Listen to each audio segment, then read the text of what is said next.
What's up, everybody? It's your boy Blizzy with another Blizzy Mobile video. Let's adjust this camera. We're shooting this video off of the Z Fold 3. I know it's inferior, maybe a little outdated, maybe, but you know, I'm working with some different lighting elements here. So holding the iPhone 14 Pro Max. This thing's sweet. It's definitely sweet. Want to make this video for you guys real quick. I'm your boy Blizzy with another Blizzy Mobile video here for you. And what I kind of want to touch base on at this point is the Samsung phones swelling and the batteries expanding dilemma that's happening around the world. If you've watched my channel, then you know that I'm a huge Samsung user. I have multiple Samsung phones under my roof and use a few different Samsung devices in my everyday life, along with some Apples. Apples and Samsungs. They all do the same stuff. It's just different ways of doing it, but Samsung's doing it a little bit different, and I feel people are getting a little bit like they feel like their backs are pushed against the wall, like I'm attacking Samsung, and it's not even like that. I'm just a real consumer just like you, and I spend my money, my hard-earned money, just the same as you. And if a brand that we're using in our everyday life, or seldomly or occasionally we use brands that fall on their face, that's a seldom thing. Now, if we have years and years of phones being produced that a company knows the batteries are too big and they don't have enough room to expand, and they're gonna pop frames eventually when they sit for long enough, then that's a different scenario altogether.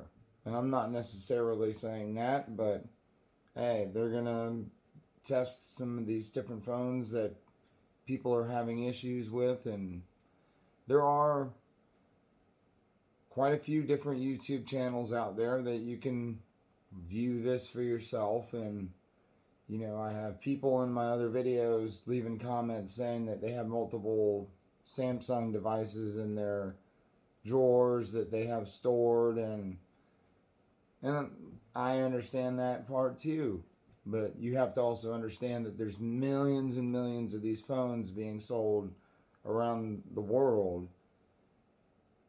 and multiple years of this going on, people are going to have a lot of different devices in storage. And I never thought about this. I mean, I know that some Samsungs back in the day, obviously their batteries had issues and they weren't allowed in airports, and they were exploding in purses and pockets and everywhere. Bedside, like it was a big thing not to go to sleep with the phone charging next to your head. I kind of don't recommend that anyways, but I kind of still do it myself. But yeah. So I just wanted to put this out there. That's not a personal attack on any particular brand or Samsung in general, because I love their devices and I use them daily. But if I did end up finding out that it was malicious like that, and they'd known about this for years, that wouldn't necessarily make me too happy. Which kind of brings me to another thing. When it comes to Apple, their security and the actual quality of their devices. Now, I get you, Apple people. I get you. This design really has not changed much since the 11. It's not dramatically increased at all. Cameras have gotten better. It's got brighter. It's got with the Pro Max, at least better battery life, and they've mastered a lot of what they already had, but it just depends on what you're looking for. If you need encryption and you need to have secure access and have everything really tight, man, Apple's definitely the way to go. Android's a lot more lackluster, and you can get away with more, and you can side load stuff and do all kinds of third party stuff like that, and you're limited when it comes to Apple. It's kind of minimalist versus like someone that is bougie per se. One person wants all the accessories and the other person is just kind of looking clean, and I mean they got nice stuff, but just kind of clean and simple, not too flashy, you know? But at the same time, we got the hardware to make it look good. Stun on them a little bit. Like either way,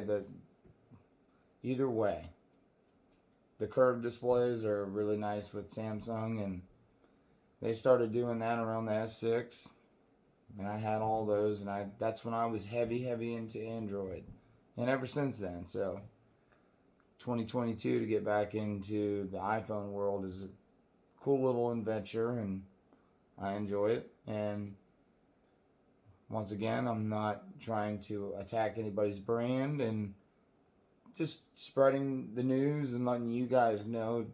Check your stuff in the drawers if you're putting your phone up and not actively using the device. The batteries do release some kind of gases and do like some kind of chemical combustion thing which swells the battery out, and that's what ends up happening to the devices. So I'm giving you the resources, which is YouTube.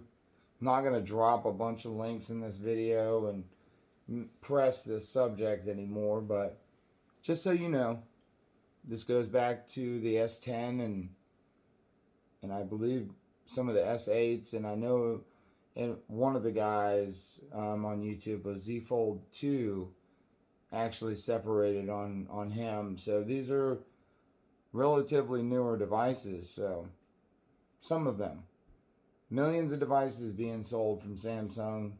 You're going to have some casualties of war. Same thing with Apple and any of those other brands. This is Blizzy, just dropping another Blizzy Mobile video on you and letting you know that, hey, I'm cool with it. I like the Samsung. I like the Apple. It's Apples and Samsungs. I like it. Go either way with the foldable or the S22 Ultra is in my house too, and I use that on a daily sometimes. What do you have your SIM card in? Or do you even have a SIM card? Because if you're like me on the iPhone 14 Pro Max, we're just using eSIM. So you guys check me in the next video. Hope you enjoyed this one.